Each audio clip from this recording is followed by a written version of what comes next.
Hello and welcome to this Reuters Events webinar. We're just going to wait here a couple more seconds while we wait for people to arrive.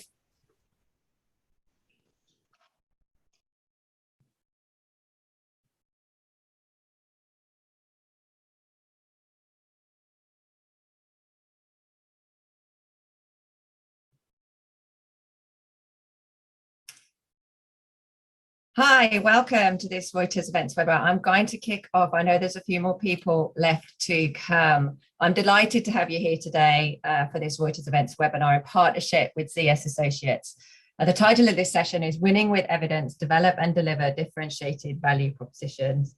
You'll see from the slide in front of you that we've got a truly expert panel for this webinar, aiming to provide you with a range of perspectives, experiences and insights to help with your evidence planning strategy. Now, this is an interactive session and we're relying on you to ask questions. So to make sure to check that you're all awake, you should be able to see a chat box and a question box on your screen there. I'd like to type in just a quick hello and then where you're calling from, just so that we can all check that you can see that button and then you know how to ask questions. Yeah, there's a few coming in there. Awesome. Puerto Rico, fantastic. Hi from Devon, hi from Florida.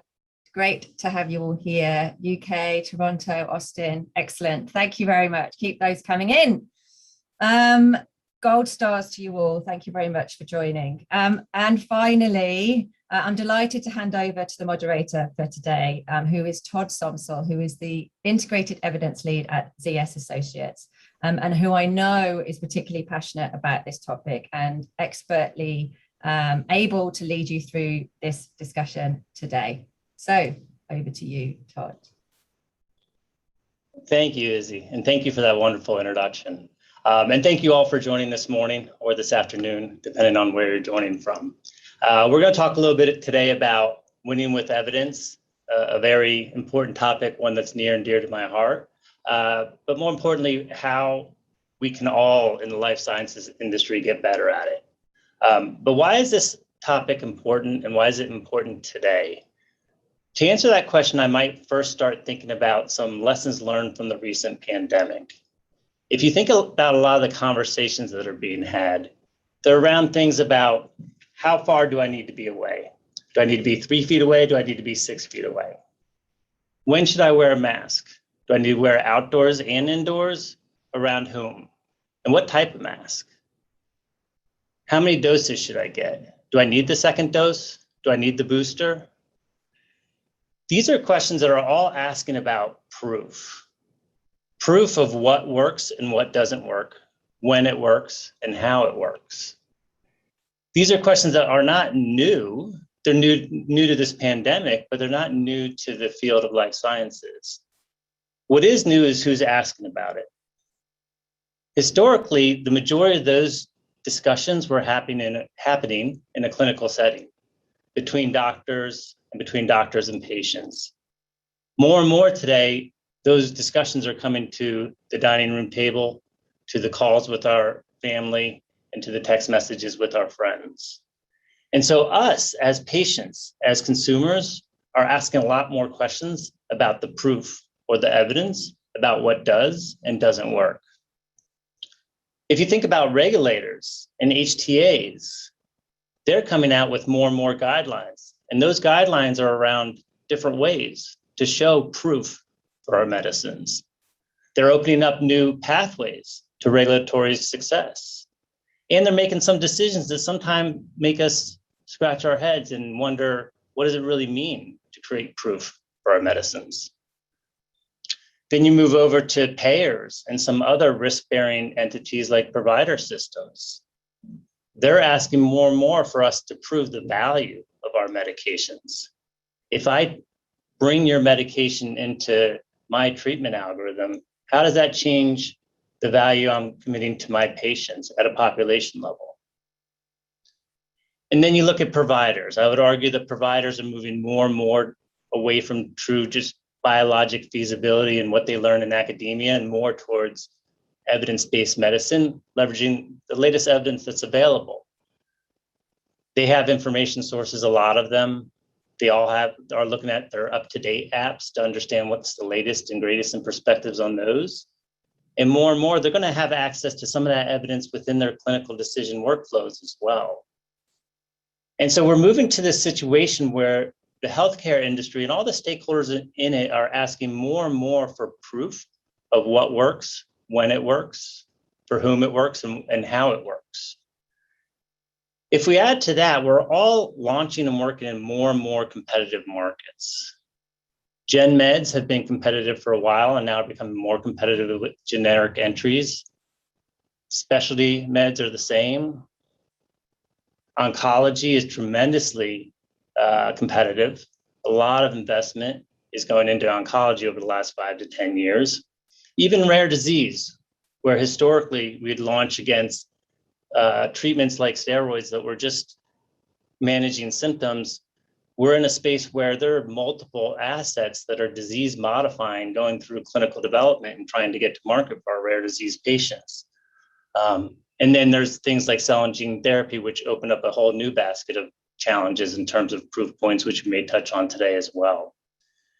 So we had this new, more competitive environment. And then lastly, I think in the life sciences industry, we are often defining our diseases at more granular, more precise levels than what the healthcare industry has seen before.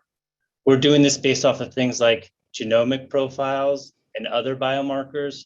We're doing this due to things such as resistance to prior therapies. And so as we define these diseases in new ways, in more precise ways, it's incumbent upon us to help the healthcare industry understand who these patients are, how they're different, and how our treatments are particularly effective for them. So I'm really excited about today's conversation. We're going to talk quite a bit about what it takes to develop programs that can address all these needs and differentiate our products in the market. Before we get there, I do want to introduce our panel. We have a really great panel today. It's global in nature, which I think is nicely representative of a lot of the locations that were put in the chat room. It's cross-functional, which is a big piece that we'll talk about today in terms of how to win with evidence. And it's across quite a few therapy areas that we all touch. So if I could ask the panelists to introduce themselves, I'd like to start with Susanna.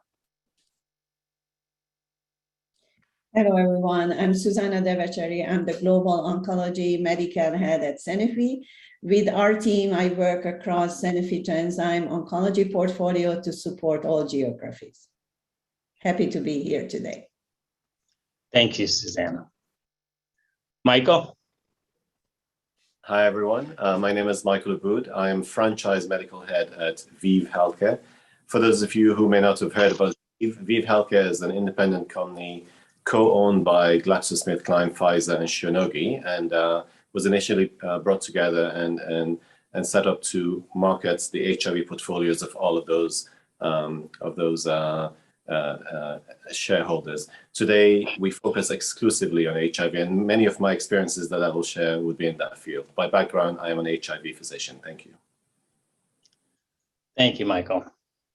Chris? Good morning, good afternoon, and good evening, wherever you are.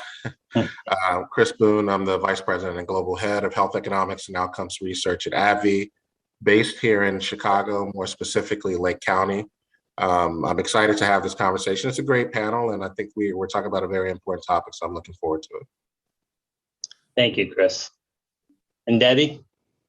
Hi everyone, and I'm excited to be here as well. Yeah, my name is Debbie Drain. I head up Global Commercial Development for CSL Behring, and as part of that team, we have our GMAP group.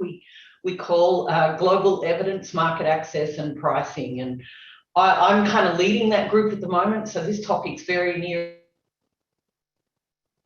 forward to the conversation today. Thank you, Debbie. So before we get into questions, I want to put up one slide to talk about some of the key success factors that we see in the clients that we're working with in terms of developing some of these winning evidence programs. And after I share these, we're actually going to conduct a poll to see which ones of these are most critical or most important for us in the organizations that are represented in the panel and beyond the panel. I want you all to answer the poll, and we'll direct our discussion based off of those answers. So first off, in order to generate winning evidence programs, we have to have really strong external collaboration. And there's multiple parts to this. We have to really engage well with the regulatory agencies and HTAs, the payers, the providers, to understand what are their evidence needs. How can we really differentiate ourselves relative to standard of care? Where are the dimensions that matter in terms of proof points? That collaboration can be with our external stakeholders. It could also be with organizations that help us in different ways, help us in ways in terms of collecting data that may not be readily available on the market, helping us in ways that bring digital devices to our patients and generate new evidence through those digital devices. Those external collaborations could be also with other manufacturers. Oftentimes we're bringing products to market or bringing products through our life cycle in collaboration with other partners. And so external collaboration is a critical first step in terms of developing winning evidence programs. Once we get to that point where we really know what the landscape is and what those needs are externally, there's a lot that has to happen internally to make it all work. There's multiple functions that are customer facing in our organizations, be it market access, be it medical, be it commercial. And we have a lot of different markets that we're launching our products into and trying to create value within. And so all of those have to come together to really think about what evidence do we really want to prioritize and create for our customers. The next layer of that is, once we do know that, there's all these internal groups that we need to connect tightly with. There's our medical affairs research that have our externally sponsored investigator research. There's our real world evidence and HEOR groups. There's our clinical groups. We have to be really good at making sure we make tight connections between that customer need and the research that's being developed. And that can be complicated. Some of the folks on this panel are in organizations where they have to coordinate 1,000, maybe 2,000 different people with the size of their organizations. There's representation of organizations that have 60, 80, 100,000 people. How do we make sure we coordinate everything internally as we develop those programs? Third, I'll talk about risk and innovation. So for very good reason, we are not an industry that takes a lot of risks. And all of our medical affairs colleagues will help make sure we kind of stay in line there. And they'll mention the billions of dollars that have been lost due to maybe taking too much risk and doing things that we didn't need to do. But in the research domain, there's a lot of new avenues popping up, new avenues to get regulatory approval, new avenues to prove the value of our products. And we need to innovate in order to get there. There's a lot of unknowns, but the only way we're going to get there in terms of using different forms of evidence to really prove the value of our products is to continue to innovate. Fourth, we need to be future focused. When we talk about evidence, we're talking about where's the puck going to be, where's the game going to be 2 to 3 years from now when we're in line. It could be 5, 6, 7 years from now when we're in clinical development. Back to the rare disease example before, a lot of these products are launching into markets where there are no disease modifying agents. But when they launch, there are going to be other disease modifying agents. So we need to be painting the picture of what that industry is going to look like, what the competitive landscape is going to look like in the future, and then making sure that we develop our strategies according to that. And then finally, we need to effectively disseminate all of this evidence. Nothing's worse than creating a bunch of great evidence and then no one knows about it. And so how do we use all of those customer-facing channels that we have to make sure that we're getting the evidence to the stakeholders at the right time when they need it to make the decisions they're going to make that impact the access of our products? So I'm going to pause there and ask Izzy to pop up a poll. And what I'd like everyone to answer is, which of these areas are most critical in your organizations? and we'll take a minute and we'll see where we land, and we'll start our discussion from there.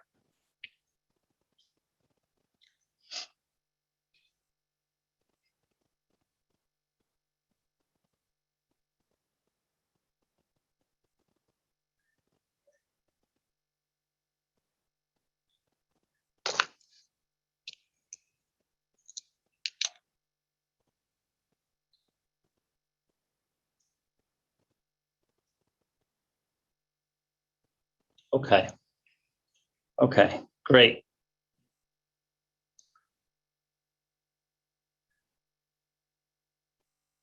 Thank you, Izzy. So I'm going to stop sharing here. So I think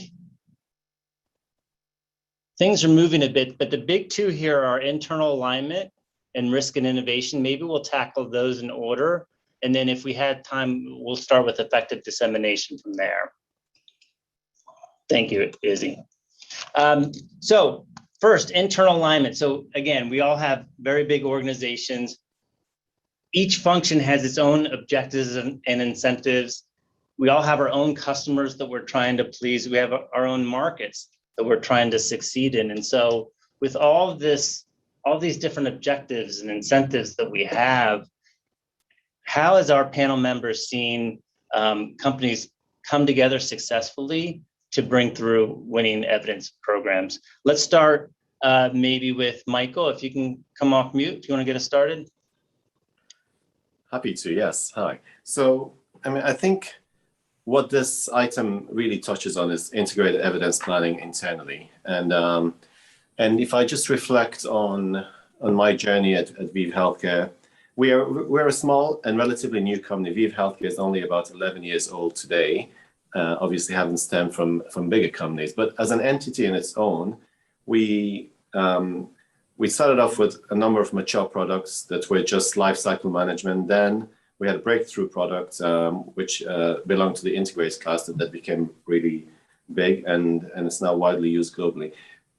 When I joined the company, the initial phase 3 planning for this product had already happened. And so I focused on optimizing that and looking forward in terms of phase 3 before investigator studies, etc. But then it became apparent that we had not done this in a very structured way. So I went about setting up an integrated evidence team, obviously learning from other companies that have done this before. But it really became really clear to me that while you needed a single point accountability as to who owns the integrated evidence plan, this multifunctional approach to both input in terms of expertise, but crucially, there are a number of people in the integrated evidence team that are externally facing and will bring in that external landscape insights, sort of insights from advisory board and other advice seeking and insight seeking activities into the integrated evidence team was among the most crucial. So we have representation across the board of all the relevant functions: medical, R&D, commercial, market access, EPI, health outcomes, etc., statistics. And only when all of these individuals come together and put their experiences together, we really get to the bottom of what the real gaps are that make a difference for people living with a particular disease and how to address them. I think if you keep that North Star in mind, i.e., what data do we generate, and therefore who do we need to pull in to inform that piece to benefit the patient, you'll get it right. Thank you, Michael. I know there's been some great programs coming out of ViiV, and I think this integrated evidence planning team is a great concept that we've seen a bit more over the last, I'd say, 5 years or so. I think they work great when they work, and I'm curious to hear more from the panel around what they've seen in terms of heterogeneity around that, because sometimes we still do need to make those teams work even when we make them cross-functional. So maybe Susanna, if you want to take us from here. Yeah, and I think I want to add to what just Michael said. And to me, it's not who owns it. I think the critical success factor, when do we start planning integrated evidence generation? I think as we start right after proof of concept, when you really have a clear understanding how the development program will look like. And then you can identify the key evidence gaps. And it could come from all the cross functions that Michael just mentioned before. But if you look at, and those are all inputs to the integrated evidence generation plan. To me, what is critical, what the outcome will be, because the key question is how we are going to fill these gaps, how we are going to solve these gaps, which are those functions. And if you look at very clearly, it's most of the activities that needs to happen even early in the life cycle are medical. And what we do, we work very, very closely, and I'm sure Chris will add to that, with our HEOR teams, because in every single study that we do in integrated evidence generation, we make sure we integrate all HEOR and medical aspects, and what we haven't mentioned before, the patient input. And when you mentioned external stakeholders in your introduction, I wrote down patients, because we also do a very good job, and I'm so proud of this at Sanofi, to include patients' perspective, patient voice in the development program, but we do our best effort to include all of our evidence generation programs as well. That's great. That's great. Thank you, Suzanne. And I agree, this whole concept of winning with evidence, at the end of the day, it is part of what forms the equation of being more patient-centric too, right? So you made that good point of connecting the dots with our research teams, HEOR being one of those. I wonder, Chris, if you want to add to the conversation. Yeah, no, I think that's great. I mean, it's been a natural flow to how people have responded. I think Michael opened up with the sort of what, and then Susanna she described the when, and to some degree the how. And I think I want to build on a little bit more of the how too, because I do think it seems that different organizations are approaching it differently, and structure plays a huge role in how we think about it. I mean, we're used to doing sort of a one-to-one when it comes to function and customer, right, within an organization. And I think we've now entered a world where this idea of working cross-functionally is non-negotiable, it's not optional. And so therefore there is, while we can continuously refine our structure in order to meet the demands of the external evidentiary needs, I think we also have to build in governance processes that will enable that to happen in an effective and efficient way. One of the things that we've done, to Susanna's point, is really start to think about, okay, what are these evidence gaps much earlier in the life cycle than we have, and in many cases start to really craft what that value story will be for the external customer. And now when you layer in sort of the, at least from our perspective, this increased interest from regulators with the use of observational studies of real-world evidence as part of their decision-making, it does introduce a new element. And I remember in my past, I won't mention the company's name, my past, where we were at a place where we were trying to decide where, you know, if you're going to look at RWE and clinical trial data as being complementary, then to me, it's like, it's not about having a default sort of process. It's more or less of, what do I need to ensure authorization of that therapy and also access to that therapy in these markets? So it's really like we're challenging ourselves to think differently around what are the evidentiary needs and what's the best process in order for us to attain it.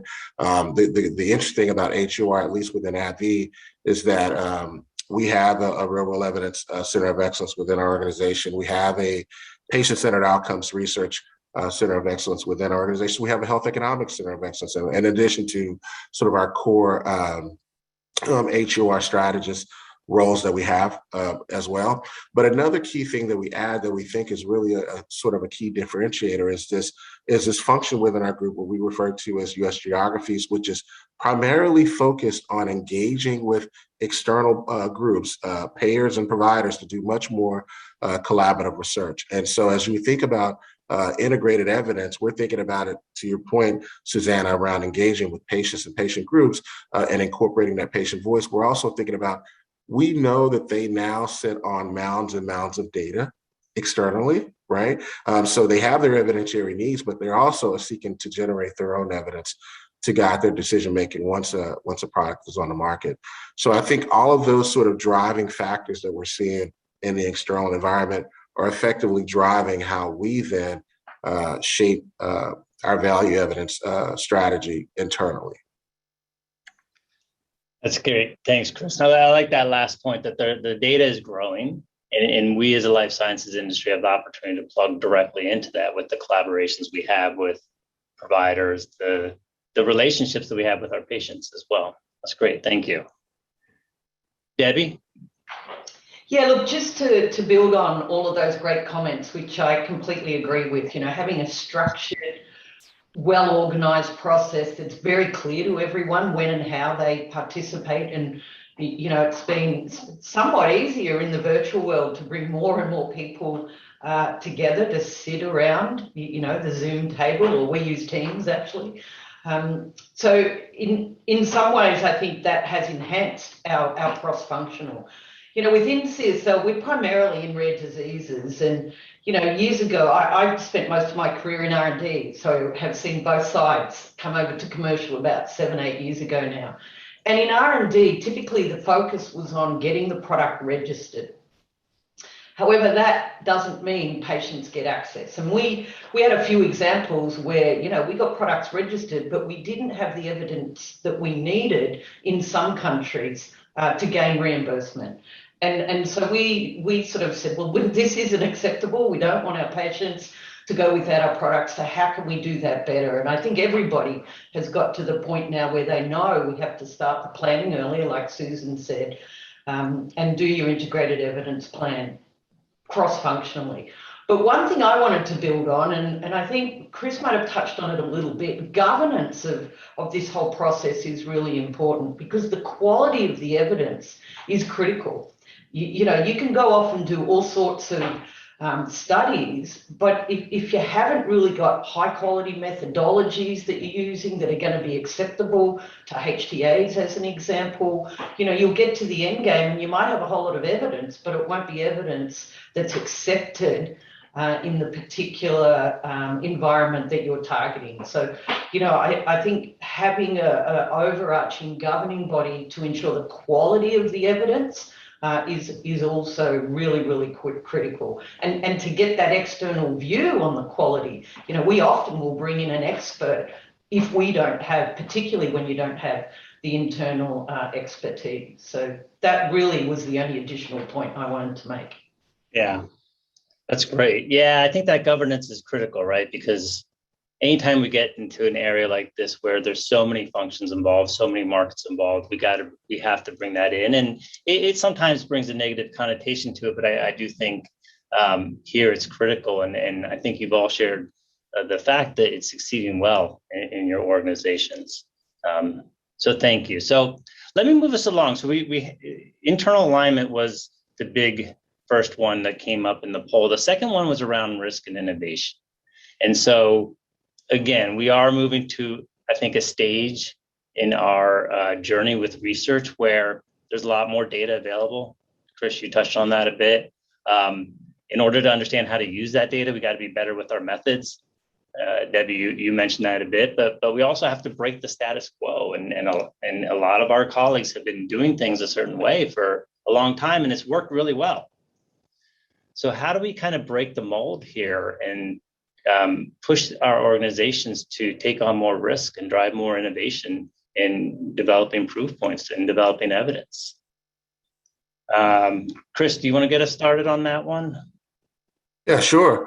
That now you're talking about cultural transformation, which I think is something that oftentimes goes understated with this idea of integrated evidence generation and planning. One of the things, and we're seeing obviously this a lot with real world evidence, and it's extremely uncomfortable. Most of the data, many folks have not necessarily have classical training in, the most being probably claims data, to say the least. But now we're very much involved with using a lot of the EHR data or the registry data, and now we're talking about data from wearables. And you even in your opening remarks made the comment about some of the genomic genetic data that's out there as well. So we have this voluminous amount of data that we don't fully understand, and then you layer in some of the more advanced analytical approaches that are out there that many folks haven't necessarily been trained in. So it becomes uncharted waters for many folks in what they know to be true, right? And so what I know, there are certain things that we have to do. First of all, just raising awareness around the fact that many of our key customers are very open and receptive to this idea of utilizing innovative methods, utilizing innovative data sources in order to make their decisions, right? In order to inform decision making. And that part is really key, because I think that when we saw this sort of expansion and the increased use of RWE, it really took off when you started to hear from regulators that, yes, we will use it. Yes, we want you to innovate around it. Before, it was almost like a nice to have, I think. But when we started to hear globally from all the regulators that, yeah, we believe that this is key.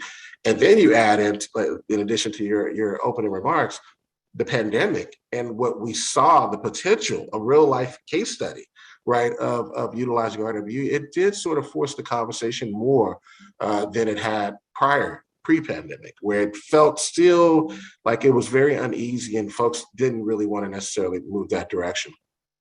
So we kind of have this sort of, you have these two camps within the organization, what I observe. You have those folks who are very traditionalists, right? And then they want to stick to what they know to be true and what has been proven to work for many, many years when it comes to getting marketing authorization for a particular therapy. But then you got these folks who I want to put more, I don't want to say the innovators because it sounds sexier, but we'll just say the more innovative camp of folks who are much more willing to take on the risk to try these different things. But the thing that I find fascinating is that the regulators are the ones that are much more pushing innovation. They're asking, they're soliciting ideas, they're soliciting concepts, they're soliciting novel study designs and saying, show us, and we'll then get to that place where we make a decision. So it does require a pretty significant amount of upskilling and reskilling for folks internally, right? In order to say it's okay to be to take this risk, to be innovative in this sense. But more importantly, you got to arm them with the skills, the capabilities, the tools, the resources that they because it's all new. And you really and kind of one of your other critical success factors that you mentioned was external collaboration. And I think that that's going to be key too. So it's not that we're in this boat alone. It does take an ecosystem of partners because, I think as Big Pharma, we all have to recognize that we don't have to know everything about everything. We do need to have a pretty robust ecosystem of partners that are different experts in different domains, and we bring that together, similar to what we're doing even with our governance models and bringing the different functions together in order to drive integrated evidence planning and generation. That's great. Thanks, Chris. Yeah, I think with all these new data, we do need to apply new methods, and those methods may differ depending on what the type of data is. But I think for that innovative group that you mentioned, there's an opportunity to collaborate externally to figure out what the right path forward is. And I think a lot of those collaborations, consortiums, that they're happening. And so I think the path is starting to be built around use of some of those data sources to generate proof points. Debbie, do you have anything to add to this one?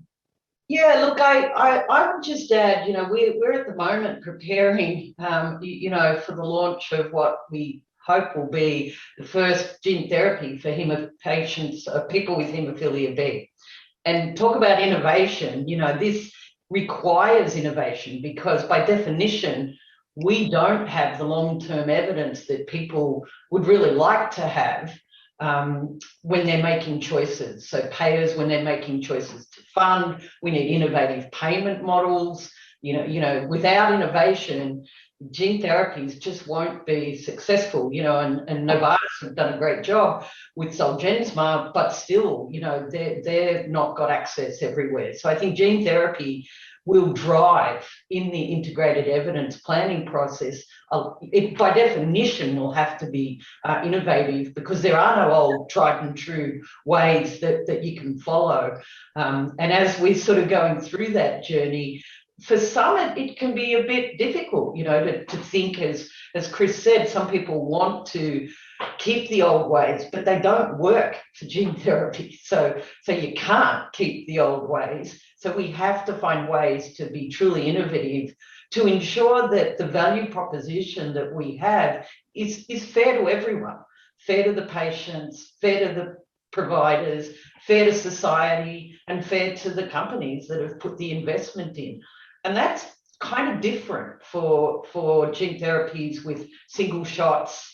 You know, how do you pay for them is one area. So this whole concept of integrated evidence becomes even more important, you know. And I would add one thing we haven't touched about much, and I'm sure Susanna could talk a lot more about this than me as well, but the use of PROs as well is becoming increasingly important, you know, in terms of the value that we can bring to society.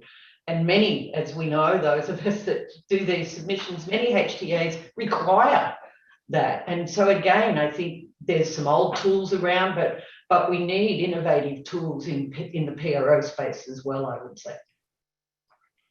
That's great. Thank you. And I agree, you know, the best way to disrupt is to take away the option to do things the way you've always done them. So thank you, Debbie. Susanna, do you want to add to that? Yeah, so I just want to emphasize how complementary our function with Chris' function, as Debbie mentioned, how much overlap there is.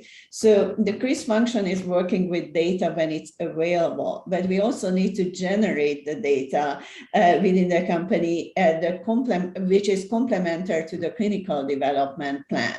And when we are talking about innovation, I'm talking about innovation which is decreasing the risk what we are facing, and this is where it helps us to know more about the disease biology. When we are talking about genomics, when we are talking about biomarkers, we know more about and especially in oncology, but it's true in any other diseases. That's new innovation, the new technology helps us to decrease the risk of further innovation generating evidence. Because what we see here is a hugely diverse patient population. The patients with comorbidities, with different performance status, and we need to help physicians to use the drugs properly. So we need to provide this evidence that includes everything. So innovation is twofold, that help you generate data. And then on the other side, I think that what Chris mentioned, when there is data available, and that we all need to look for good quality data, but the data will not give you evidence. You know, to generate evidence, you need to ask the right scientific question. You need to have the right scientific hypothesis to test within the data, and then all the panelists will agree with that. And then it is another way of evidence generation. So real-world evidence and real-world data that it is built on, it's a tool that can help us answer many questions, but not all of them. So I think there are twofold innovation, generating more data about patients with innovative tools and using available data better using innovative tools, that if these two could link together, then we will probably be much more successful answering clinical questions for physicians and patients. That's great. That's great. Thank you. So combining both our traditional methods of using data with new methods and to build a more robust evidence package. I think that's really helpful, Susanna. Michael, your company has certainly done some innovative things in the for the HIV community, some very helpful things. I wonder if you can reflect a little bit about how innovation was driven at ViiV. Yeah, thank you. And maybe I'll reflect on this from a slightly different perspective, because as you say, we did some relatively innovative and new things in the HIV field. And just for the benefit of the audience, many of you would know that for 30 years, HIV was treated with a paradigm of combining 3 antiretrovirals with a daily pill. And we got to a place where actually treatment was really good for the majority of people who can access them. And then we decided to change that paradigm at ViiV Healthcare. We decided to bring down the number of drugs within that one pill to just 2 instead of 3, but go beyond that and change the paradigm from daily tablets to maybe monthly or longer dosing intervals of parenteral medications, so intramuscular, subcutaneous in the future, etc. These were high-risk approaches to take because we did not know that they will necessarily work.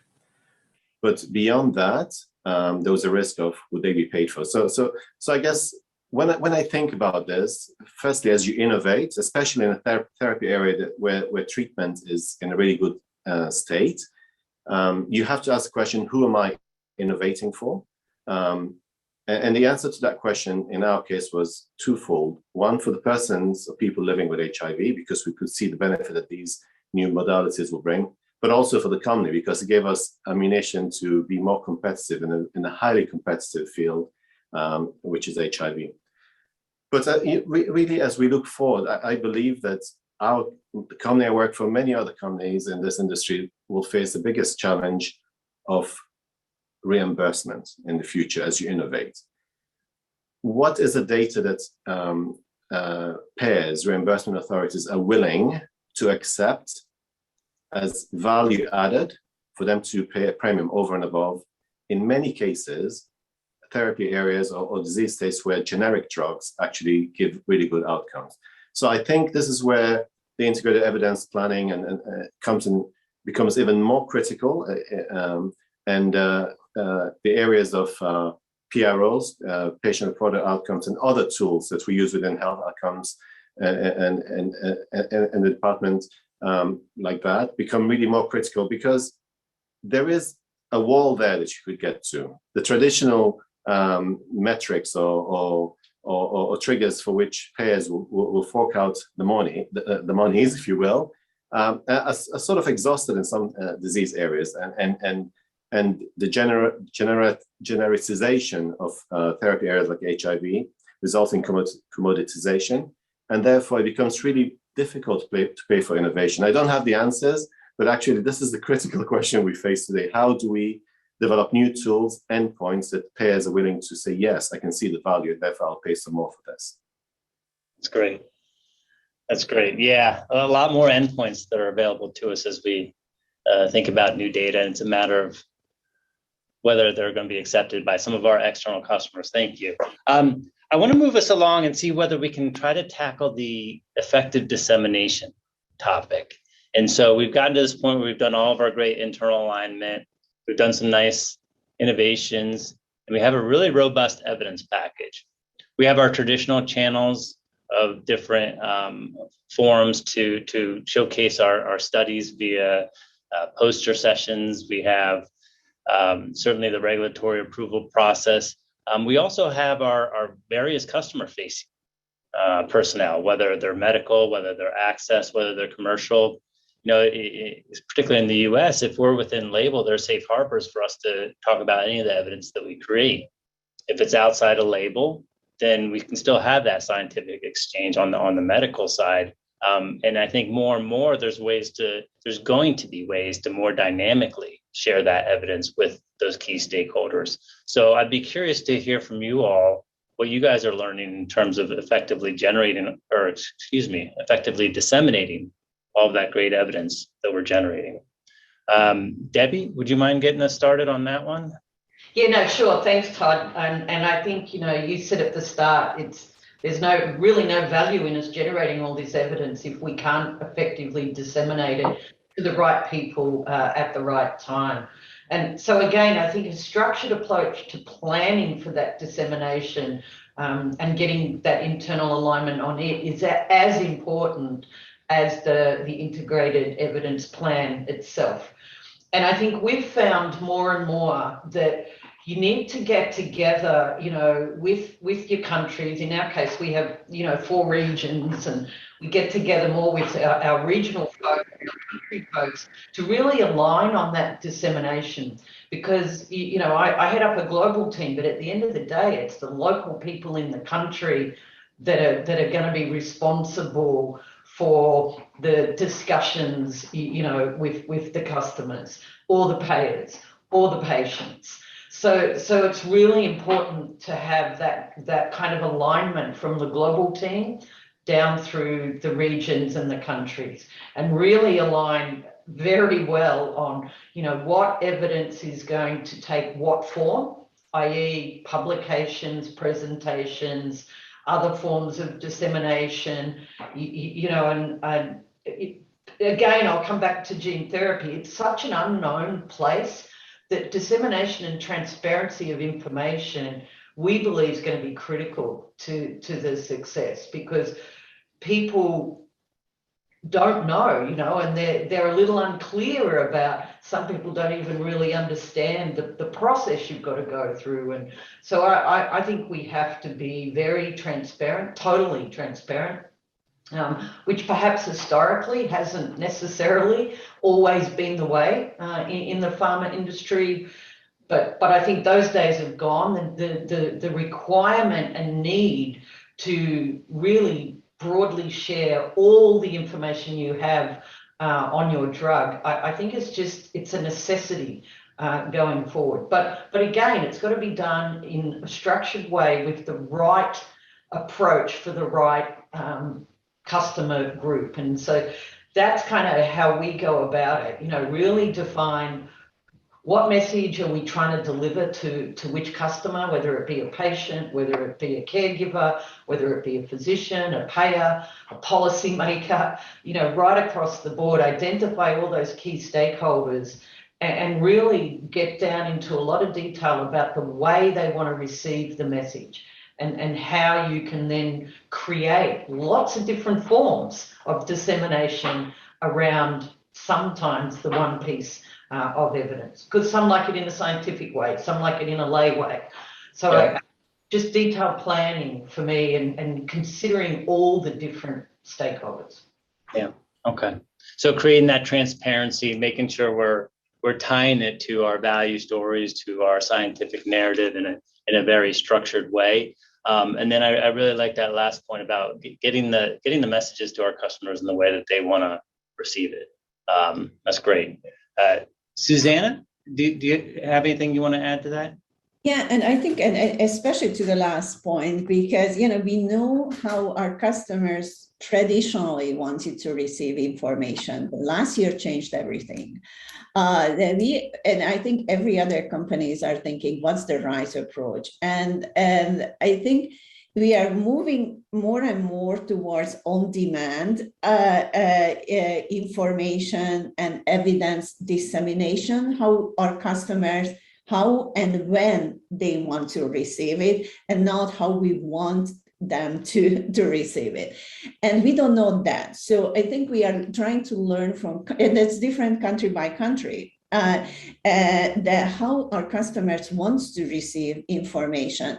And I think it's very critical. We need to learn, and we need to even adapt our organization to that. So how the MSL's role will change in the future, how the sales team's role will change. It's really a learning process that we need to adapt, and we need to adapt very quickly.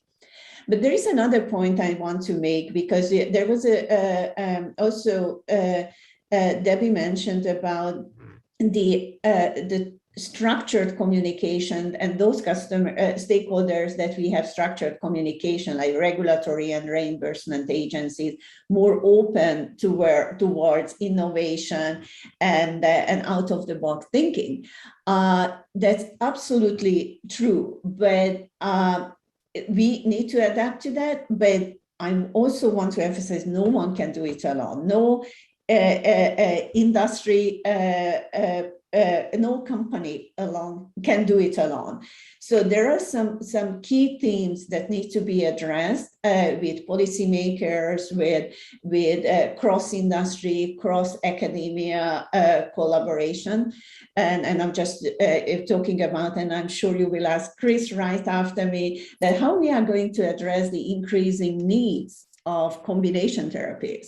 So how we can prove that the innovation will add the value, what we bring with the innovative and combination treatments to the patient will provide the appropriate value. And I think that's an appropriate lead-in for for Chris to address that, the information sharing, dissemination, and even just the structure of the information that we generate. Thank you, Susanna. Well, Chris, I think she nominated you next. Yes, she did. I mean, but they both had such great answers. I really appreciated that, because what I took from that is the need to really be structured and really systematic about how we disseminate evidence. But the one thing that seems that I kept hearing that kept coming up is this need for sort of this interpreter or translator role for different customers, right? And you open with that, Debbie, and I think that's a very powerful way to think about it. And then, of course, Susanna built on it when she even expanded it to different markets and how we think about it, because you kind of open with the need for translating for specific customer types and customer groups in a way that they would actually be able to understand it, so it's interpretable. But then Susanna built on that by saying, yeah, and then you layer on in different affiliates or different markets. So I think that where we are now is that we used to push the evidence out in support of the product, and really there wasn't as strong of a need, at least at the time, because it was just universally applied, to really have a translator that was effectively sitting down with the customers and saying, this is what this means.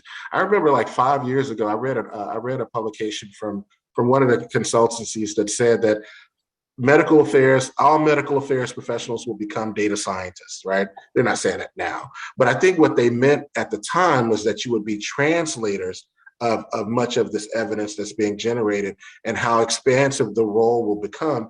And Susanna, she just alluded to that when she said, yeah, I mean, it's about being adaptable. It's about adapting our organizations, these roles, to be able to be that translator role to many of the customers. So I think, from an HOR perspective, a source of evidence generation, I think we're very, very, very much supportive of that model and getting closer to the customer. And we started with understanding their evidentiary needs.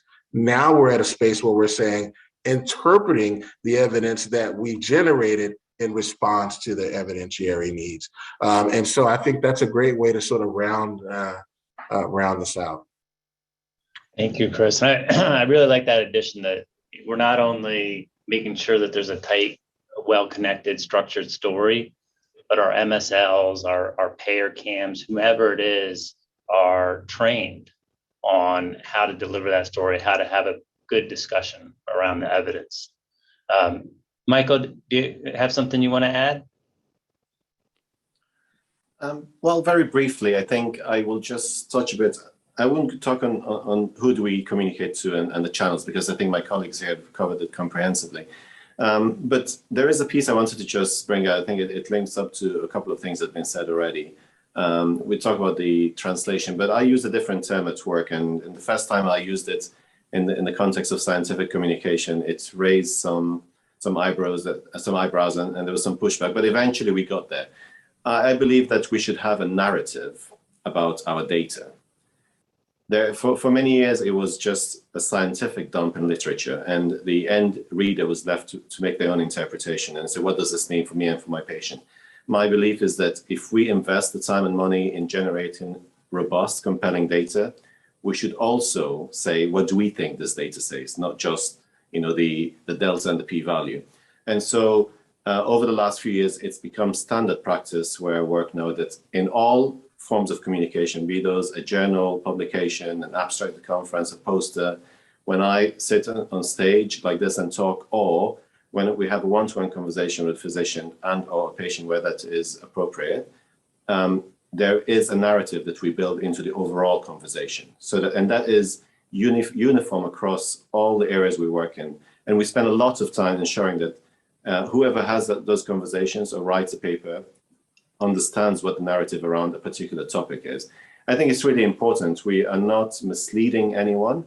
We are, as said earlier, very transparent in showing all our data and all the nuances of it. But we also say, from a ViiV perspective, this is what we think this data means, and we say it every time. And I think that's critical in ensuring that you get the right return from your investment in in both data generation and its communication.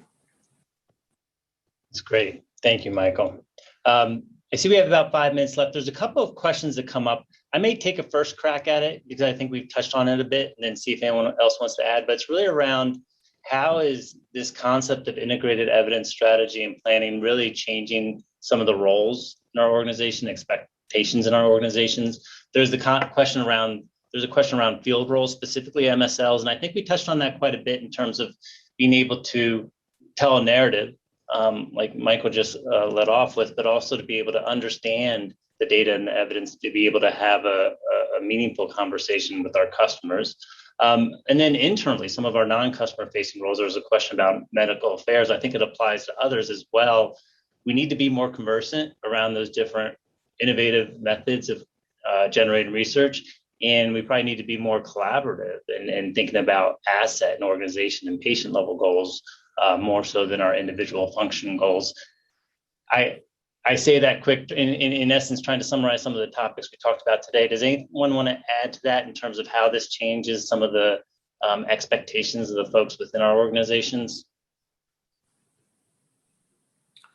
Michael, I see you on. Yeah. Yeah, maybe what I'll say is the only thing I'll add to everything that we've said so far today is that I believe that medical commercial partnership plays a significant and important role in evidence generation. In many instances, I've seen a shying away of saying that commercial plays an important element in this, but actually it does. Because as I look forward and say, let's plan for data that will enable this product to be used by this patient and develop a target product profile, increasingly we should also be developing target reimbursement profile, etc. However, I strongly believe that success for the business and for the patient means that, one, we're able to sell the drug. That's what commercial do. And number two, the drug is used appropriately in as many people that will benefit from it as possible, which is what medical do. So only with that really strong medical commercial partnership can we really be successful with data generation and the end use of our products. Thank you, Michael. Susanna, you want to add to that? Yeah, I would want a little bit add to that because, and I think ultimately we are objective to serve our patients out.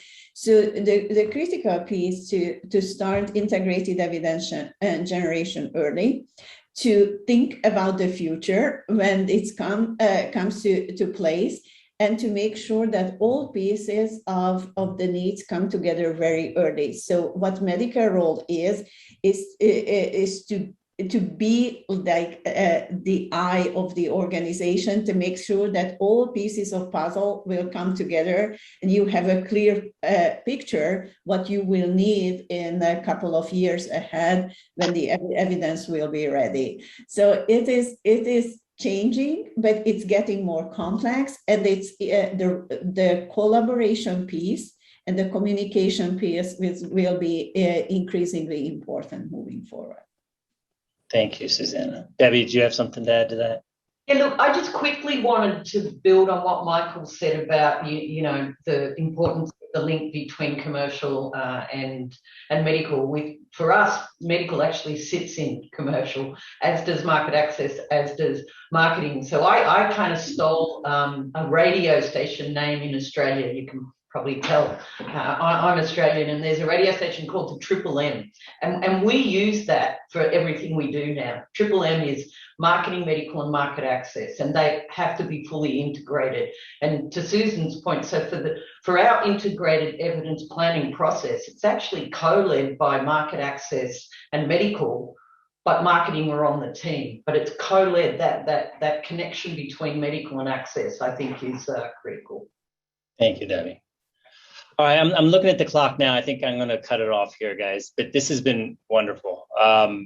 It is a great topic. I think a lot of great ideas shared today about how to generate some of those winning evidence programs, which will create value for our companies and our assets, but more importantly, create value for the patients, us, our friends, our family. And so I really hope you all got something out of this, and I really appreciate everyone on the panel for sharing their thoughts today. Thank you all. Thank you.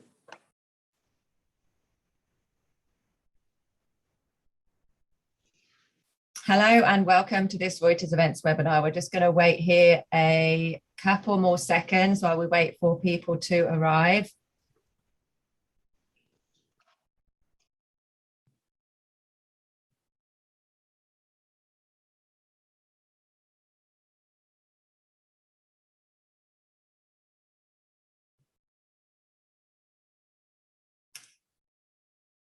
Hi, welcome to this Reuters Events webinar. I'm going to kick off. I know there's a few more people